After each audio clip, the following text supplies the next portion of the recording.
In the previous video in our series covering the medieval Japanese invasions of Korea, Toyotomi Hideyoshi's forces began their campaign with stunning success, and the Japanese pushed north through the peninsula with relative ease. As the samurai lords neared the Joseon capital, they must have felt confident of total victory and everlasting glory for themselves and Japan. However, things are almost never that easy, and the Korean resistance was only just beginning. Shout out to Raid Shadow Legends for sponsoring this video and supporting our channel during the period when ad revenue is low across YouTube. Raid Shadow Legends is a turn-based mobile game done right with millions of players. Available for free on mobile and PC, it will take you to the world of dark fantasy called Teleria. The game has genuinely amazing artwork, especially for more than 400 champions you can collect and customize, creating a team and fighting against 10 epic bosses or other players. Raid's quests will not only give you excellent prizes, but are great to improve at the game, while progress missions are both fun and are also a good way to start playing and learn. Our advice is to focus on a few champions and upgrading them, as that's the best way to progress. Another good way to advance is joining a clan, as that gets you special rewards such as clan chests and gems. If you need advice, you're not alone. Subscribe to the guide on the world of Teleria and find out the whole truth about Raid Shadow Legends. Support our channel and click our exclusive link in the description. New players will get 100,000 silver, 50 gems, 10 mystery shards and 1 free champion, Slasher. All this treasure will be waiting for you here. The news of Shinrip's defeat at Cheongju caused panic in Seoul, and with no army to defend it, the Korean court decided to flee, despite the pleas of the populace. Konishi's decisive victory angered his rival commander Kato even more. Some sources claim that Konishi was initially against the war, and possibly to damage Hideyoshi's position, even warned the Korean court about the invasion, and was now moving quickly to erase any evidence of his betrayal. After almost coming to blows, the two daimyos took separate paths to Seoul. Konishi's route was easier, looping north and west where the Han River was not a decisive obstacle. At the same time, Kato took a shorter route directly north, but where the river was at its widest. After performing this river crossing with considerable ingenuity, Kato was shocked upon seeing the banners of his rival flying over the city's battlements. He had been beaten again by mere hours, with both arriving on June 12th. Koroden Nagamasa and his 3rd contingent, as well as Ukita Hideie's 10,000, arrived on June 16th, 1592. The Korean capital itself was occupied with little bloodshed. The Korean court evacuated to Pyongyang, and according to some sources, angered by their king's abandonment of them, the angry citizens burned many of the royal residences. Now that the capital had been taken, the Japanese army set out to consolidate their gains. The countryside was pillaged, largely without resistance. However, some Korean forces were still in the field. When the Japanese started raiding the area called Yangju, directly to the north of Seoul, commander of the minor Korean unit decided to use their complacency against them. The Japanese started pillaging Yangju, and at that point the Koreans appeared near the village. This drew the attention of the invaders, and a group of them moved against the Koreans, who upon contact dropped their weapons and started running towards the nearby mountains. They were chased by the Japanese, but it was a trap. As soon as the enemy entered the mountain pass, the Koreans hiding here surrounded and destroyed this unit. Although the invaders lost only 100 troops in this minor battle, it improved the morale of the Korean armies, and forced the daimyos to be more careful in their raiding. Konishi and Kato, bitter rivals to the end, were split up again, their contingents marching to quell the northwestern Pyongan province and the far northeastern province of Hamgyong respectively. Both were expected to reach the Chinese frontier at the Yalu and Tumen rivers during their expeditions. Furthermore, an 11,000-strong 3rd contingent would seize Hangei province, stopping short of Konishi's far-flung venture. 14,000 men of the 4th contingent would march east to quell the eastern coastal lands of Gangwon, while 25,100 troops of the 5th would subdue the west coast province of Chungcheong. 15,700 soldiers of the 6th Division set out for the bypass Chola province, while 30,000 men of the 7th would hold the crucial beachhead province of Gyeongsang. Finally, Ukita Hideie's 10,000 would hold Seoul itself and the neighbouring Gyeonggi province. Hideie himself was appointed by Hideyoshi as an interim supreme commander. Japanese consideration now turned to logistics and supply. However, when Kato moved his troops to the north, he found that the Koreans under Kim Young-won had force-marched their army to block the Japanese on the opposite side of the Imjin River. Although the Japanese had 20,000 troops and outnumbered the Koreans almost 2-1, the latter were in a great position to defend. The rains had flooded the river, making the crossing even more difficult for Kato. Before the Japanese approached the area, Kim had already burned the nearby forests and moved all of the boats in the area to the north coast. He knew that reinforcements were on the way and was planning on waiting in his excellent defensive stance. Unfortunately for him, he didn't have full control, and half of the army was commanded by the courtier Han Ong-in. The Battle of the Imjin River started on July 6, 1592. On the first day, the armies exchanged arrow and cannon volleys, but as the distance between the two was significant, neither side suffered much. On the second day, the Koreans received 3,000 cavalry reinforcements. For Kato, it was clear that he had to do something to make the enemy move, or otherwise his situation would become untenable, so he ordered 3/4 of his army to retreat.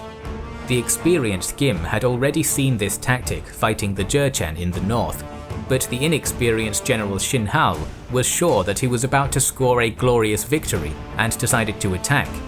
Han On-in supported him and even ordered the execution of one of the generals who opposed the attack.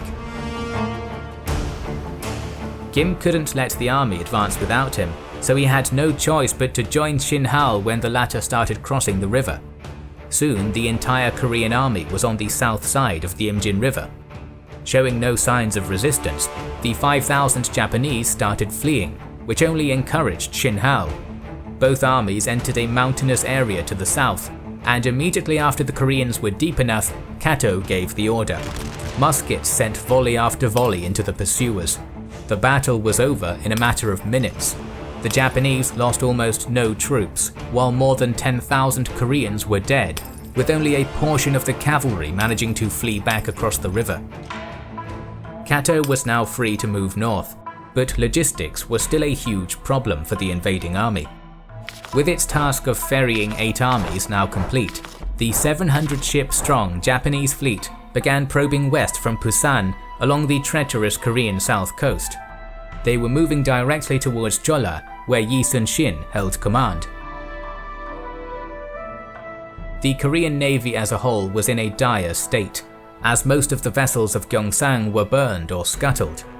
The commander of the remaining ships, Won Kyun, went into hiding among the many coves and inlets along Korea's southern coast, and sent a letter to Admiral Yi asking for help. But before he acted, Yi started gathering intelligence on Japanese naval movements. Moreover, he hoped to organize a united fleet of 90 ships with the other admirals in the area. Some of Yi's men were executed, and their heads were displayed to the others in order to improve defeatist moods. However, on June 12th, the day Seoul fell to Japanese ground forces, Yi was forced to sail. King Seonjo's court issued orders for him to unite his vessels with those of Won Kyun. On June 13th, Yi Sun-shin led his fleet out of Yosu Harbor. It was made up of 39 fighting vessels, 24 large panoksons, 15 smaller-decked Hyupsun fighting ships, and 46 lighter scout ships known as Sea Ears. After rendezvousing with one at Tangpo, Yi slowly sailed to the east.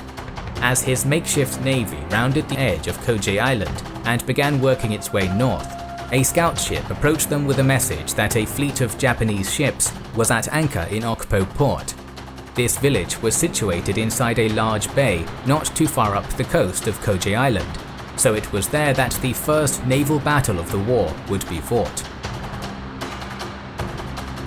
As Korean naval forces entered the bay, Yi ordered his smaller ships to the flanks, while the heavier warships, including Yi's flagship, formed a line in the center.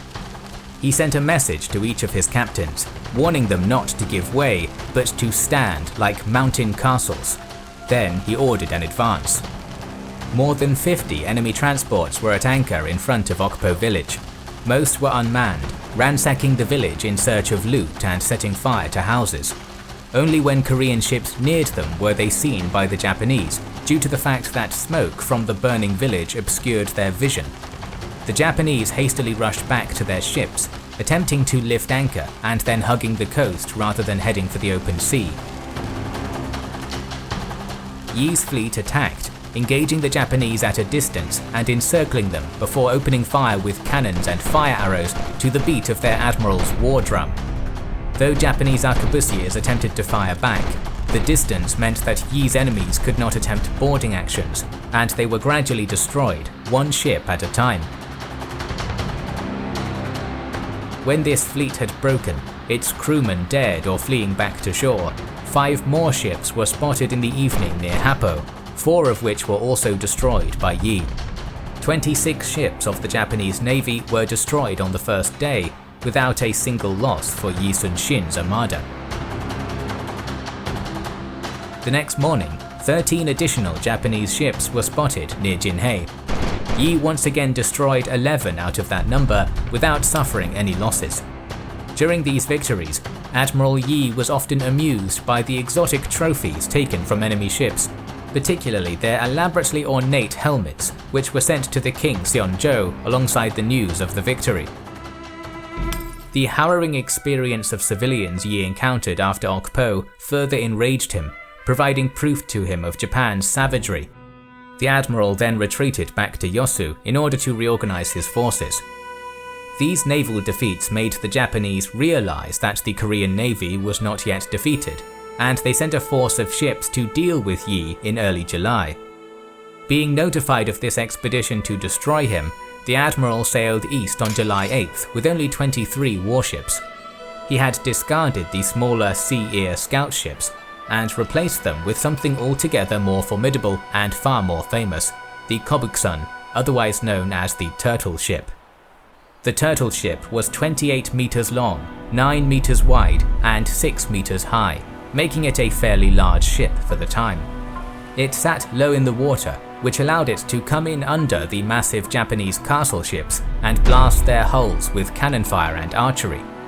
A sloping roof of planks bristling with iron spikes was also laid on top of the hull, encasing the vessel like the shell of a turtle, hence the name.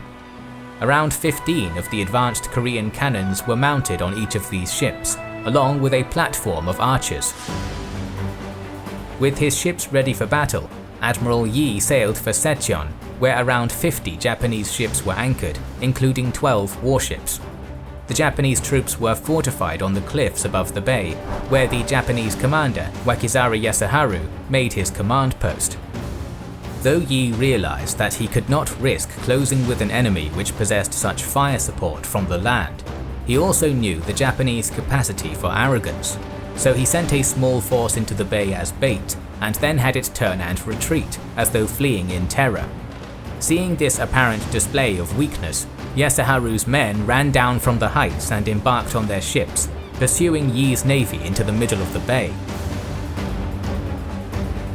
Witnessing the success of his lure, the Korean admiral ordered an assault, with the invincible turtle ships leading the advance. They crashed into the middle of the enemy formation and unleashed a storm of cannon fire and arrows in all directions, causing massive losses among the Japanese vessels. The nimbler Korean vessels were also again able to avoid Japanese boarding actions. As his forces neared victory and the enemy ships sank one at a time, Yi was hit by a stray arquebus bullet in the shoulder, but remained stoic. After the enemy fleet had been destroyed, Yi supposedly withdrew a knife and dug the bullet out with it. When the battle was over, every ship which had pursued him lay burning on the sea or sunk. Victories kept on coming in the days after Sacheon. Firstly, at Tangpo, Admiral Yi defeated a 21-ship-strong Japanese fleet, once again using his turtle ships to break apart and wreak havoc within the enemy formation. Soon after, the Koreans advanced on a 26-strong anchored enemy armada at Tenganpo. All but one of these Japanese vessels were destroyed after Yi lured them into the open and smashed their battle line to pieces. The land war was still not going well, but Yi made sure the position of his realm was supreme on the sea. Back in Japan, Hideyoshi was livid at the continued resistance of this small Korean fleet, and angrily ordered his admirals Wakizaka Yasuharu, Kato Yoshiaki, and Kuki Yoshitaka to cease their useless inland plundering and annihilate Yi Sun-shin. The advancing armies needed supplies and reinforcements, but the Korean navy was stopping them. At the time, Yasuharu's 82-vessel fleet was the only one ready for the upcoming fight, and the proud daimyo chose to act alone. He would gain the glory from crushing Yi. The following morning, August 15th, Admiral Yi deployed his fleet in a bay near the island of Hansando. Admiral 1 wanted to just attack Yasuharu's fleet, but Yi refused. Rather than meeting Yasuharu's fleet in the narrows of Cheon, where Yi's ships might collide with one another, he sent 6 Panoxon warships forward as bait for a trap. When these ships emerged into visual range of the enemy, they switched direction and fled. Predictably, the victory-hungry Japanese fleet came barreling in pursuit. As they emerged into the open sea, the Korean fleet spread into a semicircular crane's wing formation, light vessels on the flanks, while the heavier ships formed a sturdy center. When everything was in place, Yi ordered a charge. Immediately, the more nimble wings enveloped all of Yasuharu's vessels, darting in and out whilst showering the enemy with cannon fire and archery. At the same time, the heavier center, fronted by 3 turtle ships, smashed directly into the enemy formation. Shooting from all sides, the monstrous turtle ships tore many Japanese ships apart with cannon, while the heavy Panoxon warships stayed at a distance, using their advantage in artillery to tear into the Japanese. In particular, metal-cased firebombs were shot from mortars located on the decks of Panoxon craft.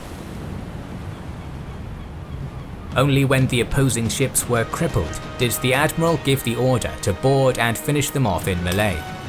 After many hours of this drubbing, Yasuharu realized he was defeated and fled to a fast ship, barely managing to escape. 2 of his relatives, Wakizaka Sabe and Watanabe Shichiemon, were not so lucky and were killed in the fighting. Of 82 Japanese vessels that had sailed through Cheon that day, only 14 survived the Battle of Hansando. The 2 colleagues of Yasuharu whom he had left behind before the battle, Yoshitaka and Yoshiaki, were quickly informed of the disaster. They set sail immediately and reached Okpo, where they ran into the battered remnants of Yasuharu's forces.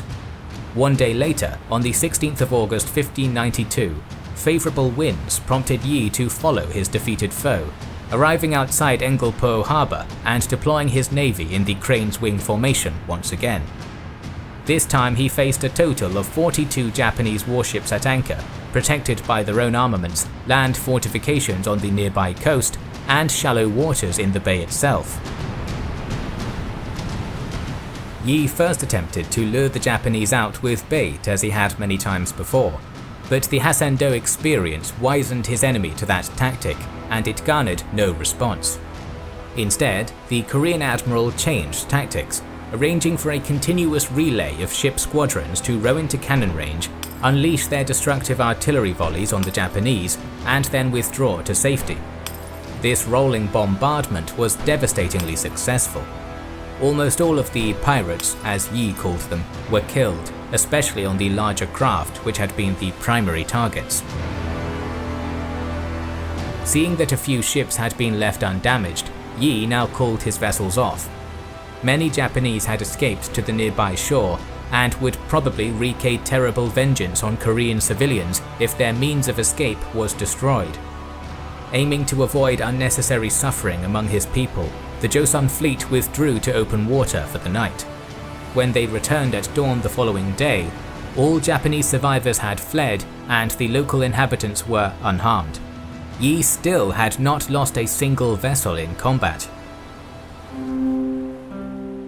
At this point, Yi began to receive troubling reports that Ashigaru land armies were advancing into Chola and consequently withdrew to his base at Yosu. Though some Japanese prisoners had escaped the Admiral's wrath, it was only a minor speck on what had otherwise been a great naval campaign. Yi's success was impressive. He was beginning to strangle the life out of Japan's invasion, but his rise to become the national hero of Korea was only just beginning, so make sure you are subscribed to our channel and have pressed the bell button. The link to our podcast is in the description. We would like to express our gratitude to our Patreon supporters and channel members who make the creation of our videos possible. Now you can also support us by buying our merchandise via the link in the description. This is the Kings and Generals channel, and we will catch you on the next one.